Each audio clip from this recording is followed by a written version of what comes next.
All right, let's dive into clinical trials.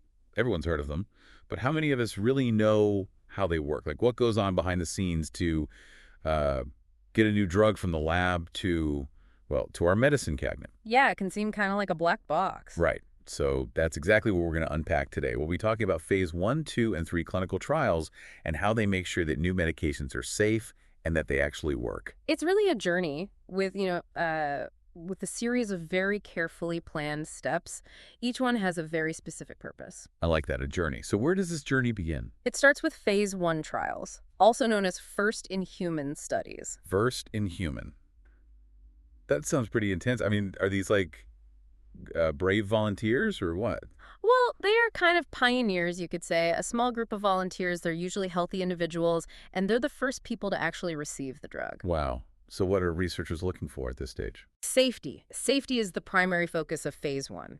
We want to understand how the drug is tolerated, what kinds of side effects it might have, and how it moves through the body. How it's absorbed, distributed, metabolized, and excreted, all that good stuff. Oh, right. ADME, right. Absorption, distribution, metabolism, excretion. Exactly. Yeah. That's what ADME stands for. Yep. And understanding that process, the ADME is absolutely essential for figuring out the right dose and also for predicting potential interactions, if someone's taking other medications at the same time. So phase 1 is like a first test, right, to make sure it's safe to move on to bigger trials. Exactly. We're gathering crucial data on safety before we can proceed. Okay, so let's say the drug passes this first safety check. What happens next? Then we move on to phase 2. Yeah. And here the focus shifts. Now we're looking at efficacy. In other words, does the drug actually work? Does it do what it's supposed to do? Right. So now it's not just about safety, but about, whether it actually has benefits. Yeah. Right. Exactly. And in phase 2, the group of people in the study gets bigger. We start including patients who actually have the condition the drug is intended to treat. And researchers, they carefully evaluate whether the drug is really having the desired effect. I'm guessing dosage is a key factor in this phase too, right? Like, are we giving the right amount? Absolutely. Phase 2 is really about refining the dosage. It's about finding that sweet spot where the drug is effective, but we're keeping the side effects as minimal as possible. It sounds like a real balancing act. So now let's say a drug makes it through both phase 1 and phase 2. It's safe and it's effective. What happens in phase 3? Phase 3, that's where things get really serious. We're talking much larger trials now, hundreds or even thousands of patients. Wow. So it's like the big leagues now. You could say that. Phase 3, they're designed to confirm everything we've learned so far about safety, efficacy, and, that optimal dosage we were talking about. We're also looking at long-term effects. And how does this drug compare to existing treatments? Okay, so this is like the ultimate test, right? Before a drug can even be considered for approval. Which, speaking of approval, where does the FDA fit into all of this? I mean, they're the ones who give the final thumbs up or thumbs down, right? Absolutely. The FDA is involved throughout the entire process. Oh, so it's not just at the very end? Nope, not at all. The FDA, they set all the rules and guidelines for doing clinical trials in the first place, and then they very carefully monitor every single step to protect the people who are volunteering for the trial. Right, to make sure everything is being done ethically and all of that. Exactly, and to ensure that the data that comes out of these trials is reliable. Makes sense. Yeah. So they're like the referees, making sure everyone's playing by the rules. Right. Right. I like that analogy. Yeah, that's a good way to put it. Now, what about clinical trials that happen outside the United States? Yeah, I was wondering about that. I mean, are there like international standards? There are, and that's where the ICH guidelines come in. That's the International Council for Harmonization. Okay, so what do those guidelines do? They basically set a common standard for how clinical trials should be conducted. This ensures that the quality of the data is consistent, regardless of where in the world the trial is taking place. That makes a lot of sense. So it's kind of like a level playing field. Exactly. And it means that researchers from different countries can collaborate and share data more easily. Okay, that makes a lot of sense. So we've got the FDA keeping an eye on things in the U.S. and the ICH providing these international guidelines. Right. It sounds like a very, very carefully controlled process. It is. Ethical considerations are, always paramount. Researchers have a big responsibility to protect the people who volunteer for these trials. And part of that is making sure that people are fully informed, right? Like Yeah. they know what they're getting into before they agree to participate. Exactly. Informed consent is absolutely essential. Potential participants need to understand the risks, they need to understand the benefits, the procedures involved, and their rights as volunteers. It's critical. Right, so they can make an informed decision about, whether they want to participate. Precisely. And they always have the right to withdraw from a trial at any time and for any reason. Okay, good. Good to know. So it sounds like there are a lot of safety measures in place. There are, and these measures, they've evolved over time. We've learned a lot from past experiences and are constantly trying to make clinical research as safe and as ethical as possible. So it's an ongoing process. Wow, I'm really starting to appreciate the complexity of this whole system. It is complex, but it's also a testament to, the dedication of the researchers, the clinicians, the regulators, and of course the volunteers who participate in these Right, trials. the volunteers are the real heroes in a lot of ways. Absolutely. And, it's interesting. People volunteer for clinical trials for all sorts of reasons. Yeah, what motivates people to do that? I mean, it can be a pretty big commitment, right? Yeah. It can be. Some people, they really want to contribute to scientific advancement. They want to help others. Some are hoping to access, cutting-edge treatments that aren't available yet to the general public. Right, right. And for some, it might be a little of both, I imagine. Absolutely. But the important thing is that it's a personal decision. There's no right or wrong answer. You're right, you're right. It's a very personal decision. Well, I have to say, I'm already learning so much from this deep dive. Me too. We've only just scratched the surface, though. I know, I can't wait to dig deeper. But before we do, something just occurred to me. We've been talking about clinical trials as if, every drug kind of starts from scratch. But isn't there a whole lot of research that happens before a drug even reaches human trials? You're absolutely right. Before we even get close to testing a drug on a human, it goes through a ton of testing in the lab, often in animals as well. We call this preclinical research. So what's happening during that phase? What are researchers looking for? Basically, it's about gathering as much information as we can about the drug's potential safety and effectiveness. We have to do all that before we can even think about moving to human trials. So it's like a dress rehearsal. That's a good way to put it, yeah. In this phase, we're studying the drug's mechanism of action, how it affects cells and tissues, how toxic it might be, and yes, that ADME process again. Right, the ADME, how the drug moves through the body. Sounds like that's super important at every stage of development. It is, and preclinical research really helps us decide whether a drug is even worth testing in humans in the first place. Yeah, I can see why. It would be irresponsible to just jump into human testing without really understanding the potential risks and benefits. Absolutely. And even with all that preclinical research, there are still things we don't know. That's why clinical trials have so many layers of safety measures. Right, to protect the participants. So it's a very cautious process, right? Every phase builds on the one before it. Exactly. And safety and efficacy are always, always the top priorities. Okay, I think we've laid some good groundwork here. We're starting to understand the overall structure and the purpose of clinical trials. We are. We've talked about the different phases from those first volunteers in phase 1 all the way to those huge phase 3 trials. Yep. And we've touched on the role of the FDA and the ICH, those regulatory agencies that make sure everything is done right. Right. Those are key players for sure. But, I'm sensing that there's another layer of complexity here. There is. We've zoomed out to get the big picture, but now I think it's time to zoom back in and look at some of the finer details. And one of the most fascinating things is that we've been talking about this whole process as if all clinical trials are basically the same. But that's not really true. There are all kinds of different types of trials, each with their own specific purpose and their own design. Okay, now you've got me really curious. Yeah. Tell me more about these different types of trials. What are some of the main differences? Well, for starters, there are interventional trials and there are observational trials. Interventional versus observational. What's the difference? Okay, so in interventional trials, think of those phase 1, 2, and 3 trials we were talking about. Researchers are actually intervening. They're giving participants a specific treatment and then observing what happens. So they're actually doing something like manipulating a variable to see what the effect is. Exactly. But in observational trials, it's different.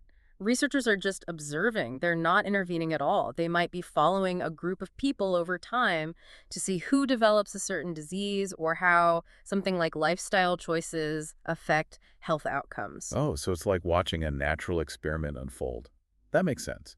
It seems like those observational trials would be really useful for things that you just couldn't manipulate ethically, or practically. You got it. Like, it wouldn't be ethical to deliberately expose someone to a harmful substance in a trial. But you could study a group of people who are already exposed to it, maybe because of where they live or work, and compare their health to people who aren't exposed. Right, right. Okay, that makes perfect sense. Now, are there different types of interventional trials too, besides those phase 1, 2, and 3 trials? Absolutely. We've mostly been talking about trials that test new drugs, but there are also trials for testing new medical devices, new surgical procedures, even new types of behavioral therapies. Wow, so it's a lot bigger than just drug development. Oh, yeah, it's huge. There are trials going on for, well, for just about every area of healthcare you can imagine, like new ways to diagnose and treat cancer, or figuring out which types of psychotherapy work best. Wow, so many different research questions. Now, you mentioned that trial design can vary.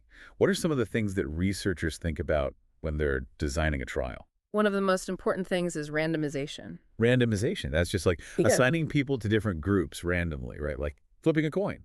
Well, it is a bit more complicated than that. Randomization is really about making sure that everyone in the trial has an equal chance of ending up in any of the study groups, whether it's the group that gets the new treatment or the group that gets the placebo or the standard treatment. Okay, so it's about making sure the groups are as similar as possible, except for the treatment they're getting. Exactly. That way, if we see a difference in the outcomes between the groups, we can be pretty confident that it's because of the treatment and not some other random factor. Right, right. It makes sense. Yeah. Okay, and what about blinding? I've heard that term a lot in connection with clinical trials. What does that mean? Blinding is another really important technique to make sure the results are as accurate as possible. In a single blind trial, the participants don't know which treatment they're getting. And in a double blind trial, neither the participants nor the researchers know who's getting what. Wait, so even the researchers don't know? Nope. At least not until after the data has been collected and analyzed. Wow. I can see why that would be important. Like if you knew which patients were getting the new treatment, you might maybe unconsciously treat them differently or interpret their results differently. Exactly. Blinding helps make sure that the data is as objective as possible. It takes away that potential for bias. Wow. It's amazing to think about all the thought and care that goes into designing a really good clinical trial. It is. And all these elements, randomization, blinding, and many others, they're essential for making sure that the data we get is really reliable.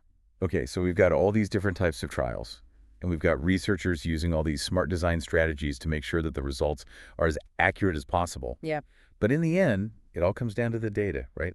absolutely. The data is everything. It's the foundation of our understanding of new treatments and how we make decisions about healthcare. So how do researchers analyze all that data? I imagine it can be pretty overwhelming. It can be massive, yes. And statistical analysis is critical for making sense of it all. Okay, I'll be honest, statistics is not my forte. Can you give me like a simple explanation of how it's used in this context? Sure. Basically, statistical analysis helps us figure out whether any differences we see between the treatment group and the control group are real. Like, are they big enough that it's unlikely they just happened by chance? So it's not just about looking at the numbers, it's about figuring out what those numbers really mean. Like how likely is it that those differences are actually because of the treatment? Exactly. Statistical analysis also helps us to estimate, how much of a difference the treatment actually makes. So it's about quantifying the impact, right? Right. Like how much better did people do on the new treatment compared to the old one? Precisely. And those statistical findings, along with all the safety data, that's what ultimately determines whether a new treatment is effective and safe enough to be approved for wider use. Okay, so everything circles back to those two big goals, safety and efficacy. Exactly. They're at the heart of everything we do in clinical research. Well, I have to say, this deep dive has really opened my eyes to just how complicated and how rigorous drug development really is. It's a long journey with all these steps and careful planning, and it's all about safety and effectiveness at every single step. It is. And it might seem like a long and complicated road, but it's all worth it in the end. Because it leads to those advancements in healthcare, Yeah. the potential to improve people's lives. Absolutely, absolutely. Yeah. So as we wrap up this first part of our exploration of clinical trials, I'm wondering, what's a thought-provoking question our listeners can think about as they continue to explore this topic? I think a good one is this. Given how expensive and complex drug development is, how do we make sure that these new treatments are actually available and affordable to everyone who needs them? Mhm. It's a big question, and it needs some really creative solutions. Yeah, that's a really important question. Food for thought, everyone. Thanks for joining us on this first part of our deep dive into the world of clinical trials. We'll be back soon with part 2. It's interesting. We've been talking about this whole process, clinical trials and all that, but we've been very US-centric, haven't we? Oh, yeah, you're right. I didn't even think about that. What about the rest of the world? Does every country have its own FDA? Not exactly. Many countries do have their own regulatory agencies, but they often work together, to try to streamline things. They try to harmonize their guidelines. Okay, so a drug company wouldn't have to go through a completely different process in every single country. That's the goal, anyway. And that's where those ICH guidelines we talked about earlier come in. They're really important for international cooperation. They make sure that the data from clinical trials meets, a consistent standard no matter where those trials are being done. That makes a lot of sense. It would be a nightmare if every country had totally different rules. It would. Harmonizing the regulations, it really helps to speed up the development of new treatments and make them available globally. Okay, so we've got this like global network of agencies working together. But what about the companies that actually develop these drugs? Where do they fit into all of this? Well, pharmaceutical companies, they're the ones doing the heavy lifting, right? They're the ones discovering and developing new drug candidates. They're funding the research, running the trials. And ultimately, if everything goes well, they're the ones bringing the drug to market. So they're kind of like the orchestra conductors, bringing all the different pieces together. I like that analogy, yeah. They've got to pull together a whole team. Scientists, clinicians, statisticians, regulatory experts, so many different people. It's a big operation to move a drug through that whole development pipeline. I can imagine it sounds like a huge undertaking. I know you can't give financial advice or anything, Yeah, right. but just out of curiosity, from a purely informational standpoint, what are some of the things that, influence a pharmaceutical company's decision to invest in a particular drug? That's a good question. Lots of factors go into it, but a really big one is the unmet medical need. Is this drug targeting a serious condition where there aren't a lot of good treatments? Or maybe no effective treatments at all? So they're looking to fill those gaps in healthcare where new treatments are really desperately needed. Exactly. They're also looking at the scientific potential of the drug itself. Does it work in a new way? Is it likely to be more effective or have fewer side effects than what's already out there? Right, right. I could see how that would be a major factor. And of course, market factors matter too. How many people could potentially benefit from this drug? What's the market size? Things like that. Yeah, it makes sense that they'd have to think about that. It's a business after all. But I guess it's not just about profit, right? Right. It's more complicated than that. It's a balance. They're trying to advance science. They want to address those unmet medical needs. And they also have to think about the business side of things. It's a balancing act for sure. Speaking of advancing science, what are some of the areas of drug development that you're most excited about right now? Like what's really cutting edge? Oh, there's so much exciting stuff happening. Personalized medicine is one area that's really taking off. That's all about tailoring treatments to an individual's unique, genetic makeup. Wow, that's futuristic. It is. We're seeing amazing progress in that field. Gene therapy is another one that's really exciting. Scientists are actually modifying genes to treat or even prevent disease. It's incredible. It sounds like we're living in a golden age of medicine. I'm excited to see what the future holds. Okay, we've covered a lot of ground in this episode. We have. We've explored all those different phases of clinical trials. We talked about preclinical research, Yeah. even touched on the global regulatory landscape and, the role of pharmaceutical companies. It's been a pretty thorough deep dive. It has. But you know what? I still feel like there's a piece of the puzzle missing. What's really fascinating is that even within those phases we were talking about, phase 1, 2, and 3, there's still so much variation when it comes to trial design. I mean, it's not like there's a single blueprint that everyone follows. Okay, so what are some of the factors that go into designing a trial? I mean, it seems like there would be a lot to think about. There is, yeah. Researchers have to think carefully about a lot of things. What's the specific question they're trying to answer? What are the characteristics of the patients they're studying? What type of treatment are they testing? And, the ethical implications of the research. That's a big one, too. So it's like uh, each trial has to be kind of custom designed to meet the specific goals of the research. Exactly. It's like tailoring a suit. And there are a lot of different types of trial designs out there, each with its own strengths and weaknesses. Okay, so can you give me some examples? Like, what are some of the common designs? Sure. One of the most common designs is called a randomized controlled trial. We call it an RCT for short. This is kind of the gold standard for figuring out whether a new treatment really works. Oh, yeah, RCTs. I've heard of those. Yeah, And that's where you randomly assign people to different groups, right? that's right. You usually have a treatment group, they get the new intervention, and then you have a control group, and they get either a placebo or the standard treatment, whatever that is. Right, so the control group is like the baseline. It helps you see whether the new treatment is actually doing anything or if people would have gotten better anyway. Exactly. And by randomly assigning people to the groups, it makes the results a lot more reliable. It minimizes bias because the groups should be pretty similar in all other respects. Right, that makes sense. What are some other types of trial designs? Well, we talked a little about observational studies earlier. Remember those? They're not interventional. Researchers are just observing, watching what happens naturally. Right, like that example you gave about studying people who were exposed to a harmful substance in their environment. Exactly. And then there are a bunch of other types of interventional trials besides those phase 1, 2, and 3 trials. For example, you've got pilot studies. They're usually small scale and they're kind of like a test run. We gather some preliminary data before we launch a bigger study. So kind of like dipping your toe in the water before you jump in the pool. Yeah, that's a good way to put it. And then you've got pragmatic trials. They're designed to see how a treatment works in, the real world. They often have more flexible criteria for who can participate, and the monitoring isn't as strict as in a traditional RCT. So it's more like what would happen if you actually prescribe this treatment to patients in your clinic. Right. It gives you a better sense of how the treatment might perform in everyday life, where things aren't always so perfectly controlled. Exactly. And there are lots of other types of trial designs too, each with its own purpose and methods. Wow, it's a whole world of its own. No wonder people get PhDs in clinical trial design. It is a fascinating field, that's for sure. Okay, so we've talked about how important it is to design trials carefully, make sure everything's ethical and all that. But ultimately, it all boils down to the data, right? What did you find? Did the treatment work? Absolutely. The data are everything. It's how we learn about new treatments and how we make decisions about how to care for patients. So how do researchers go about analyzing all that data?